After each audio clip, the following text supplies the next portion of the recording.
অখিল গগৈ ডাঙৰীয়াক মই অনুৰোধ কৰিছো বিধানসভা নিৰ্বাচনটো তেওঁ সিৰিয়াসলি নেখেলক।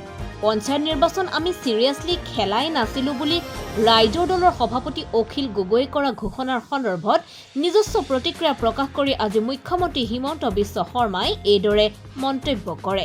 মিচিকিয়াই হাঁহি মুখ্যমন্ত্ৰী শৰ্মাই কয়, কোনটো নিৰ্বাচন তেওঁলোকে সিৰিয়াসলি খেলিব সেইটো তেওঁলোকে পিছত ভাবি সিদ্ধান্ত ল'ব পাৰিব। মই তাকে অনুৰোধ কৰিম যে অখিল গগৈ ডাঙৰীয়াক মই অনুৰোধ কৰিম তেওঁ যাতে বিধানসভা ইলেকশ্যনটো সিৰিয়াসলি নেখেলে, এনেকে পাৰ হৈ যাওক। আৰু কোনটো ইলেকশ্যন সিৰিয়াসলি খেলিব তেওঁ নিজে চিন্তা কৰি লওক, কৰিলে। আন এটা প্ৰসংগ কৈছে, ভূপেন বৰাই কৈছে যে চৰকাৰী পক্ষ জিকিবই।